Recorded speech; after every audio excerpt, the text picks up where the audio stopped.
Steve, you're not that old. Well, maybe you are. Maybe you are. Maybe you are. Thank you. Yeah. Did you like your two big guys back there? Which two? I got a lot of them. Huh? You agree with? Yeah, no, it was great. That's they're two really good players, and they're getting their footing over here in our program, and kind of been through the trials and tribulations. So it was great to see them out there together, and it's going to be interesting to see how we can kind of utilize their strengths over the course of the year. How often do you see that happening? That's obviously Bruce, I don't know. I'm going to try to figure out how to play some effective lineups. I probably got to sit down the next few days and kind of map things out a little bit better, so I end up there with the right combinations. I've told you forever, I kind of let it happen naturally, and I'm probably at a point where I probably got to get involved and kind of try to play to our strengths a little bit more. So we'll see. I think that could happen at times with certain lineups. It probably depends on matchups at both ends. What did you think of the offense when they went to the zone? I thought they may zone a little. I didn't expect them to zone that much. It was okay. I just think overall, I think, maybe we got a little bit of offensively sensitive today. We missed some shots, missed some layups, and I just felt like our overall effort kind of dipped, which was something that, it's going to be a great teaching tool. I don't love that it happened, but it did. So we're going to teach to it. I think we can play a little bit tougher. We can play a little bit harder. We can finish a little bit stronger inside. And, I just felt like, guys missed a few layups and maybe kind of, the wind went out of the sails a little bit. So, all in all, I'm not worried about our zone offense with this group. I think, we'll be fine, but definitely we can continue to work on that. How much tonight what do you think is overall the trapping that you guys did on defense, and is it you trying out different things, or is it something that you'll? We didn't work on it all summer just for Canisius. So, I'm hoping that's something we can utilize over the course of the year, and I'll just have to get a feel for it. I think we could have been a little bit more aggressive and opportunistic, but kind of when you do your install, sometimes as a coach you maybe put too many things in, and you expose your guys to too many things, and then you kind of got to drill down and go back to things a second, a third, a fourth, a fifth time, and then you start getting better at it, and then you start teaching it. But I've probably been installing too many things intentionally, and maybe we're a little bit watered down, but there's a method to it. Now we got to go back and you get live reps in the game, and you watch them in film. Okay, they're not understanding this. We need to get better at that. So now you can attack specific areas, but it's not like it's an effective way, I think, to teach and learn, because it's not like it's the first time they've heard it. We worked on it 3 weeks ago or 2 weeks ago or 1 week ago, and then now they're hearing it again, and you're kind of cleaning it up. So I thought it was effective. There's probably a few more turnovers than I even realized, just a mishandle here and there. It didn't have to be like a steal to a dunk or anything like that, but I also felt like there was a few trap opportunities in there we can get a little bit better at. So and what you're really trying to establish first, if you want to be able to do that after made baskets and stuff, the biggest thing is, can you get matched up once it comes over half court? So we spent a lot of time trying to figure that out, and now maybe we can be a little bit more aggressive up front. So yeah, I'm excited to see maybe there's a few other things up our sleeve too. You must really like that you have a lot of options offensively to go to. Yeah, no, I do. I like it. I just want to make sure that we're playing as a connected team, and I think for the most part we did tonight. But hey, you also have to have a little grace on some of these guys' first game. It's even a little different than an exhibition game. And the guys know it, and maybe some guys maybe didn't respond well enough to a missed shot or a turnover or things like that, and I think they'll get a little bit more comfortable. There's some more options than you had in the first year, you think? Man, you want me to go back you want me to go back 4 years ago? I'm the old one. Okay. I'd have to, who was on our team 4 years ago? I'd have to go back into it. Yeah, he was good. Daly. He was good. Oh, he was good. I'll stop there. Okay. Stop there. Yeah, I think Christian was good, right? Listen, we have good players, and we've had good players. I think this program's had good players before me, and I think we've had good players when I'm here. So I like the guys, and I'm excited to see how it can come together. And I do see there's a lot of options out there for sure. Did he ever get like his shoulder banged up on that play? Is that why he had to leave? I don't think so. Nothing to concern yourself with? No. I just my lesson there was, I think the teaching moment is, okay, the guy intentionally fouled you, so they're going to review it, probably call it a flagrant. Don't get in his face. Let it just turn into a total net positive for us, because like maybe they get the technical, so we get the flagrant, we get the they call the flagrant foul against them, they get the technical, we get 4 free throws in the ball. That's pretty good, as opposed to 2 free throws in the ball. I'd rather have 4 free throws in the ball. So, but because today it might not have mattered, but I'm sure at some point in the season there's going to be a heated moment on the road, and how do your guys respond? And like, listen, it's a fine line. I mean, I get it. Guys get pissed, and something like that happens, and you want to respond, but you also got to calculate winning into the equation. So that'll be what we talk about. As far as the teaching moments go, did you see a couple times maybe where it looked like Carter got a little frustrated because maybe he was trying to chase a guy, and I think there was a shove once or twice? That's just Carter played with some physicality, which was good to see, and every second Carter's on the court, there's a lot of teaching moments, and he's getting better by the day, and he needs these experiences, positive and negative, to grow from. All the guys do. All the guys need you learn from good things, you learn from bad things, and so but our job as a staff is to help them understand that stuff. Is that the staring down thing? You had that with Dilly in the last game. Is that more of a point of emphasis, or do you think they're going to be tough on that? We definitely don't practice it. Well, I mean, you have to keep it to where your guys don't even look at the other guy. But basically, and listen, I understand from the ref's perspective, that things can escalate quickly. In the situation today, Mike Greenstein is a great official. He's one of the best, and he has been for a long time.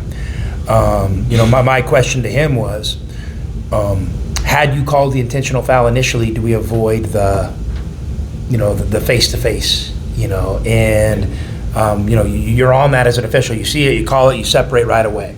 To me, that could happen rather than blow the whistle, kind of let the dust settle, and then you're going to go review it. To me, that's where I would think that we could maybe help it, as the ref could just be a little bit more assertive. But hey, listen, I'm not going to question Mike's judgment. He's a better official than I am. I know they've been preparing during the off-season to get ready to play with each other, but just the flow and rhythm and kind of communication with Bradley, Love, and Lewis, just your thoughts on their game today. Well, I've said this before. Anytime you're at a program like Arizona and you have a group of guards that have played together one year, come back the next year, it's pretty rare, right? In this day and age. So to have those guys, I think it's like feel like you're playing with veterans, juniors and seniors, and they're veteran players, and they've really grown together as players, and they really support each other. So that was good to see. How do you feel about the defensive intensity in the second half? It seemed like they got some wide open looks. Yeah, they got some wide open looks, and hey, a little bit of it is, could we have changed some coverages? For sure. When you run that, that Princeton dribble at, type offense that they run with 5 out, put some stress on the defense. But at the end of the day, I don't know how many threes did their bigs make. And on my glasses here, so one guy's 2 for 4, I can see that, and the other guy was 3 for 7. So they're 5 for 11 from 3. That's pretty good.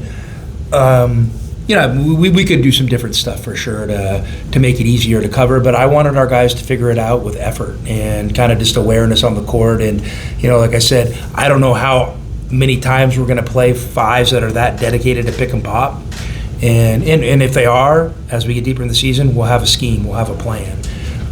Today, I felt it would be better for us to kind of figure it out on the fly, and we did. We had a lot of great possessions where we were really aggressive up on the ball in our coverage, and whether we slowed down the pass or created a turnover, just sometimes they kind of put us in a rotation, and maybe one guy didn't rotate, and like I said, awesome to learn from.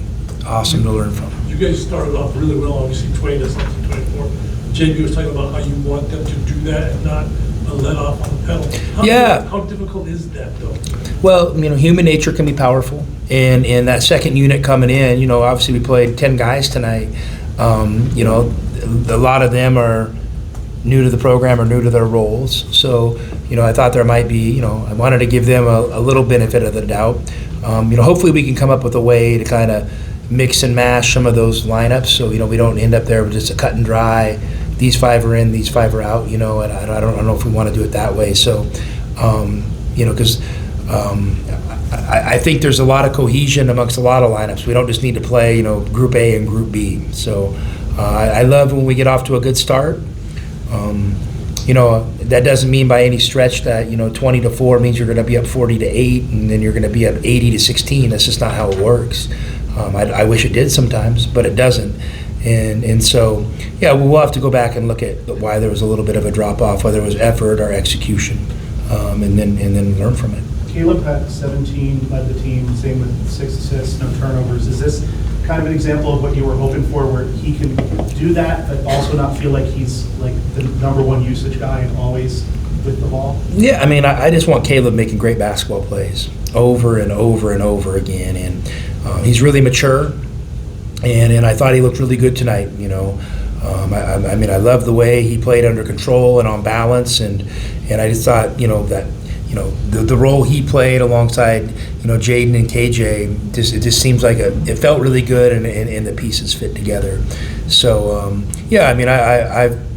I tell Caleb we have our own conversations about, what I'm looking for, and I'll keep those between us. But I definitely want him to understand that, everything doesn't have to end and start with him. How would you rate where Previs is? He was pretty productive in just 10 minutes tonight. Is he, pretty close with you? Previously, he's right there. Obviously, he played 10 minutes tonight. I think that was the goal, is to kind of keep him there. Just it's probably the most he's went up and down consecutively. Even considering in practices. So I think he's on target. We have another good week to kind of see where he's at and continue to push and grow him. And obviously, he's a really good player. I think there's a layup or two that I would have liked to see him cash in on, but I guess that's maybe I want a little bit too much sometimes, but this is the deal. I know that kid's going to be able to deliver, so I have high expectations for him.